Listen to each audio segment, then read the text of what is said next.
Oh, geez, that's awful. That is awful.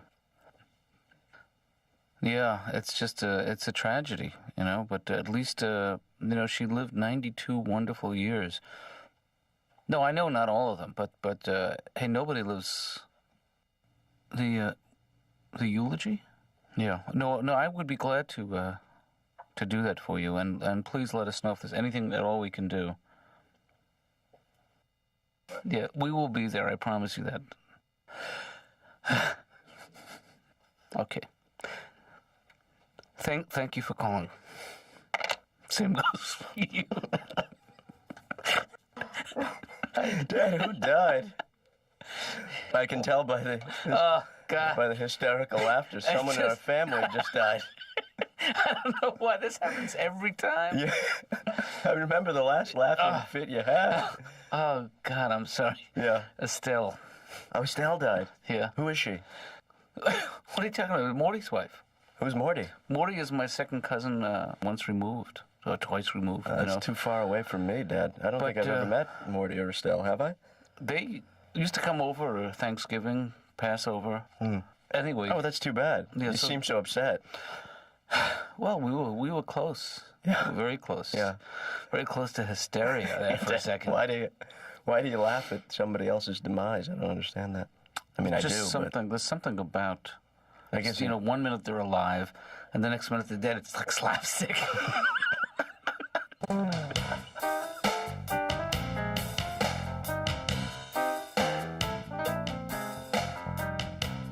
I hope you're not upset.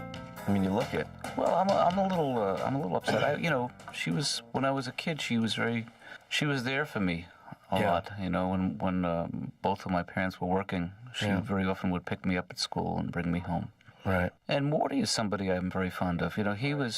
Morty is a very worldly guy. Yeah.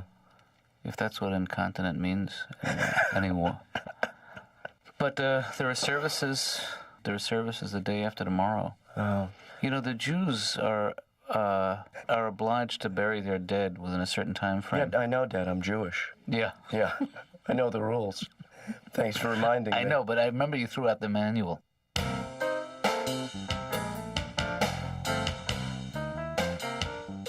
Okay, let me phrase it this way. Let's put it into the hypothetical, okay? Let's say Dr. Katz was going to have a party. And at this party, he was allowed to invite one of his patients. Do you think that there was any chance at all that I would be the one patient he would invite, or do you think that I would be in the top 5 patients he would invite? Or do you think he would say something like, no, he's not coming? Is that, he's not going to be there? Which of those do you think would be? So I haven't been. I'm very frightened of doctors and dentists. And my sister went to this acupuncturist, which was pretty cool. But he was a doctor, but he missed these signs that she had diabetes. I mean, she had all these signs. I mean, she was, for example, she was craving insulin, and then she would collapse after eating a Lifesaver. And still, the doctor still didn't get it at that point.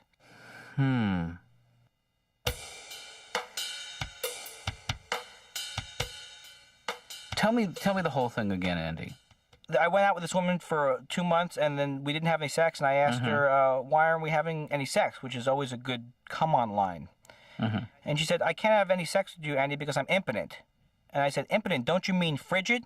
And she said, sure, whatever it takes. That too.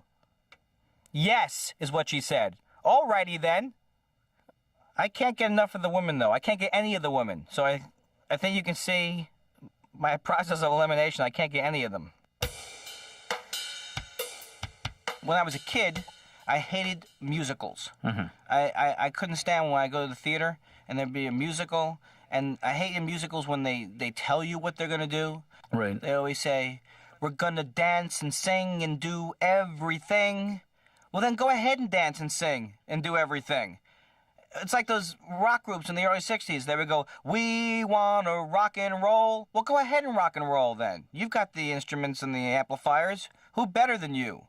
Maybe I'm a little too upset about this, but it's starting to stick in my craw, wherever that would be located in my body. That's right next to your druthers. I used to have an agent and a manager, and then I had a lawyer, and then I used to pay some guy 2%. I would call him up, and he would say, "It's not you, Andy. This business is screwed," for 2%. And it was well worth it, is how I felt about it. Well, you're in a business, Andy, where representation is critical. You need to have people who have your interests at heart. But do you think it's a bad sign if you're talking to your lawyer and right in the middle of talking to him, your lawyer says, hey, look, I'm no legal expert. Is that good? Is that a bad sign? Not necessarily.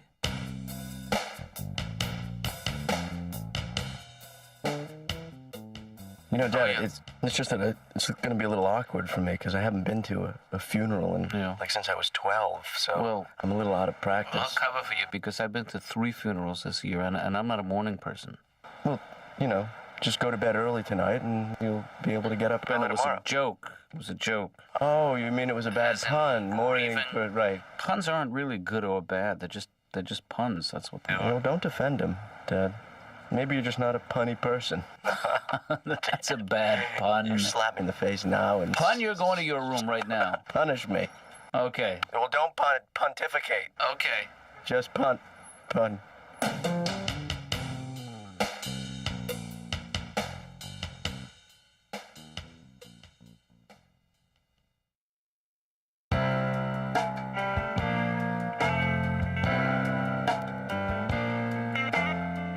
Hey, Laura.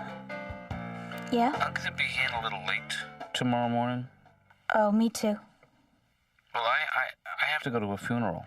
Oh, I'm sorry, Dr. Katz. Yeah, well, thank you. It's going to be a tough one because, this is my 3rd funeral this year, and I'm not a morning person. Is that a joke? Yeah. Why, didn't it I seem don't think that's appropriate at a time like this. Do you think it's a bad joke or just an appropriate time for a joke? Both. You can only choose one. I'd have to go with bad joke. That hurts.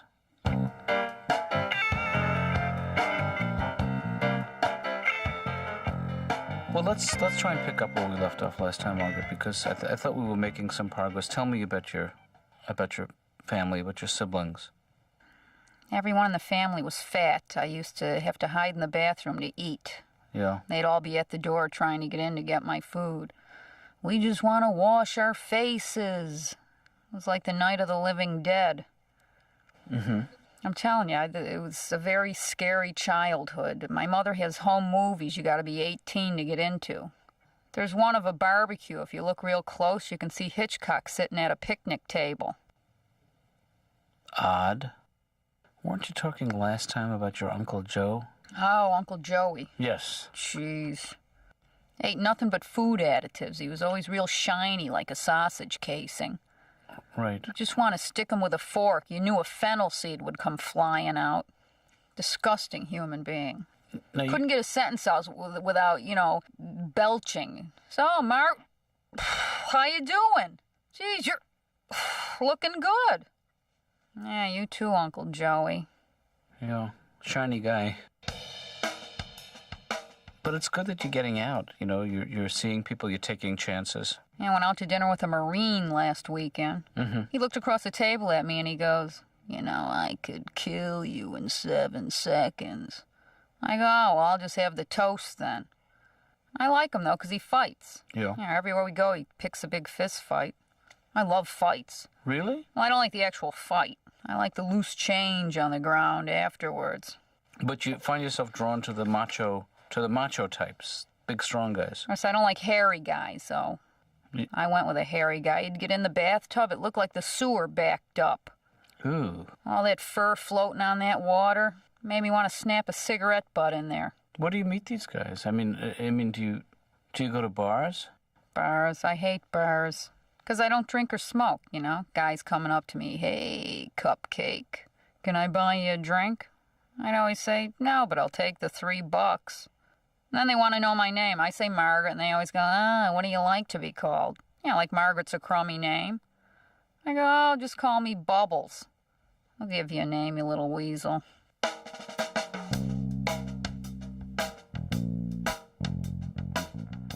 You know something? I used to actually be very uncomfortable with the idea of being buried. Yeah. I thought I wanted to be cremated, but then there's a certain kind of symmetry about regenerating life with the decaying of your body. That's disgusting, Dad. I'm not saying we should do it today. Right. Does he accept gifts at all? Would it be inappropriate to find out when Dr. Cass's birthday is? And do you think sending a present would be an appropriate gesture? That's the kind of decision you will have to make about your father someday. You know? About what? How you should be buried? Whether I should be buried or cremated or who knows by the time I die. I think you should make the choice, Dad, about the way you want to be buried. Well, I'm telling you now, I'd like to be buried nicely. Okay, well, I can't afford that. Yeah. Remember when Uncle Phil died? Yeah. Yeah. That was great. Okay, when you're saying to me, get away from me, now are you talking to me as like a patient, like this area is not for the patients? Or are you saying, Andy Kindler, you get away from me?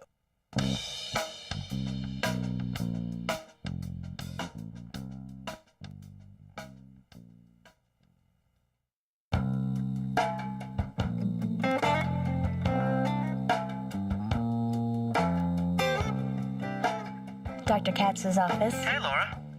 Hi, Ben. It's Ben. How you doing? Fine, how are you? Hanging in there? Good. Yeah. What? Good. Hanging in there, I said. Oh, I thought you meant you were hanging in there. Oh, no. It's an expression. Like, I would say hanging in there, and you'd say, yeah. You have to put more of a question mark at the end. Try it again. Okay. Hanging in there? Yeah. Me too. My mother came out to California. California's very nice, Andy. San Francisco was lovely. The hills I could have lived without, but the people were courteous and well-kept. She gets off the plane, she's reading from the tour book. Andy, did you know San Francisco is the 5th largest textile manufacturer in the early 20th century? Andy, I would like to visit Sausalito. Can we go to Sausalito, a small fishing village north of the Golden Gate Bridge, nestled in lovely Marin County? Can we go to Sausalito? You know, actually, it's kind of a tough time for the Katz family. You know, I don't know if you've heard, but my Aunt Estelle died. Oh, right. Were you very close to her? I didn't know her. I mean, my dad told me I met her a couple of times, but I don't actually remember. I think my dad was kind of close. Is he overly upset today? Not really. Well, he should be. I mean... He was trying to make a bad joke. Yeah. Well, the thing about this is I have to go to the funeral tomorrow, and I'm not exactly a mourning person. You know? Right. That was the one. The one what? The bad joke that he tried to make. Oh, he told you that? Yeah. Yeah, well, I mean, I wrote it. Right. He just tells him. The thing is that the comedy boom is over. It's very depressing. And I mean, this is the field that I've picked for my life, and it used to be everybody wanted a comic. In the mid-'80s, if you could say, how you people doing, you could make like $100,000 a year. Well, but now you're doing other things. You're branching out. You're writing comedy. My whole trouble is I can't focus. You know, like I'm supposed to, try and write a script or something like that.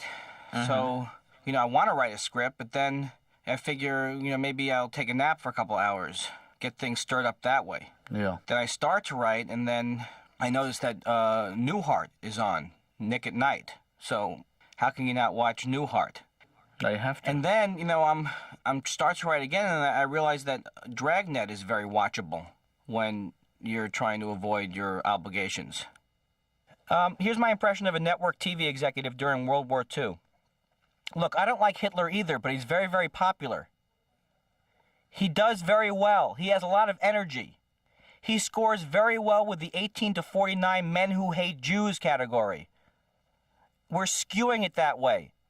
They buy a lot of products. What do you want me to do? They buy the brown shirts. They enjoy the riding crops. Hey, when was the last time you bought a suit, Stanley? A couple of years ago. You know what size you are? Yeah. What size? 41 reg. 41 rug. See, the last time I bought a suit, I was a 38 short. And I went and I tried on a 38 short. And I could get one sleeve in, essentially. Oh. I have a little more fullness. Yeah. Gotten a little heavier, I guess. I filled out. Oh, well. I bulked up a little bit. You know what's a good thing to do for that? What's that? It sounds outrageous, but go for like a higher number. Like instead of 38, go like to a 40 or a 42. Well, this is what I was going to tell you. Is this woman who was selling me this suit? She kept saying to me, and she was belting it out in front of everybody. She said, "Well, the problem is, Mr. Katz, you're a portly gentleman. If you want to wear a 38, you have to wear 38 portly." Oh. Is there really a portly size? Apparently, but I am not. Would you ever describe me as portly? No. Never. No. No. Never. No. No. No. No, I'm not a portly guy. No. So I said, stop it. You said that to her. I said, stop it. Good. Good. I don't need that. Did She was probably projecting. Was she portly? No. She was felt. Oh. She was made out of felt. Maybe she Did was. I say felt? You No, know, she was sometimes when women get really svelte. aggressive, Yeah. it's really that they're kind of like coming onto you. Sometimes some women do that. They get like really aggressive. Yeah. And then they're testing you to see if How far they can push you. Yeah, and see if you like that, basically. If you like being bossed around. No, wait, does it always mean that? Because women come on to me like that a lot. They're always No, like, it doesn't yelling always at mean me. And, that. it doesn't always It doesn't always mean What that. about when they ticket your car? Is that That's a come on. that's a, oh man, I fall for that every time.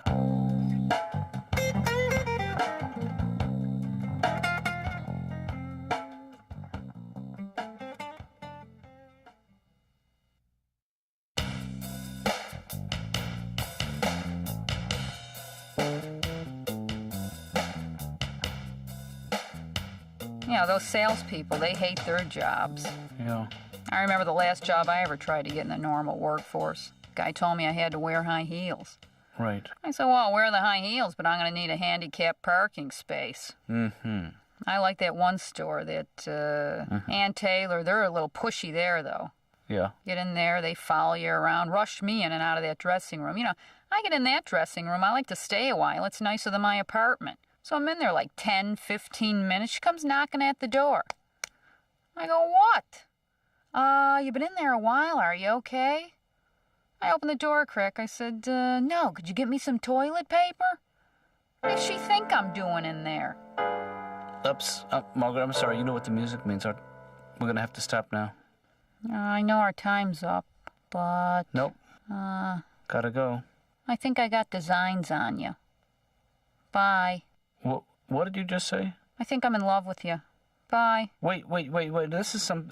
I mean, I wish you had said this earlier. Well, then we would have had to talk about it. But we do need to talk about it. Well, okay. But, you know, we can't do it now because our time is up. But we have to talk about this issue next session. I think you should chip in half, though. Why is that? If we're talking about our relationship, isn't that a couples session? Well, technically, but it's really more about what we call transference in this business. Don't worry, I'm not going to stalk you or anything. Well, that's good. I mean, it never really crossed my mind. I never addressed that issue in my mind.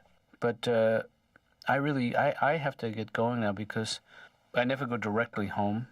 You know what I mean? I don't know why I'm telling you this.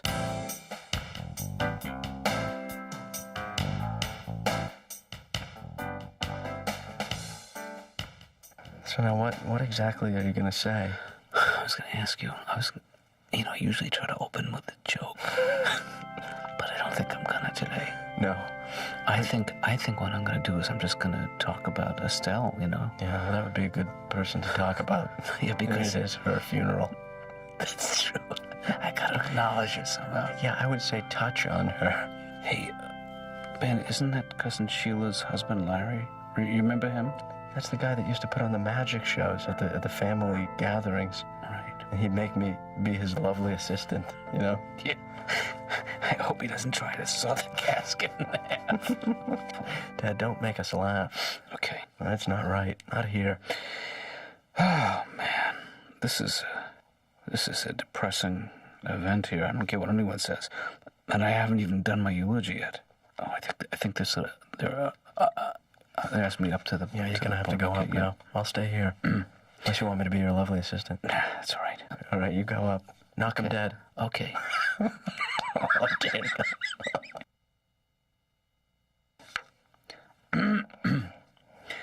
When I first heard that Estelle had when I first heard that Estelle had passed away. Can't hear him back. Ben, if you can't hear me, come a little closer. I'm sorry, folks. When I first no, I thought of when I first heard that she had passed away. I thought of her life, and Estelle had 92 great years, and by my count, that's 92 great years. I'm sorry, I lost my place here. I remember her love and her laughter. And her love of laughter. Mayday, Mayday. Estelle was a remarkable woman. She, in her lifetime, she accomplished so much and did so much for so many people in her 92 years. Which, if you break it down, it's not that much considering how long she lived, but still, wrap it up. She did a lot. I know what the music means. Oh, Dad. How'd I do? I thought for sure you were going to turn it around, but you didn't. I mean, I've never heard a eulogy before, but I think it's safe to say that was the worst eulogy ever given. At the after party, we're splitting up. That's all there is to it.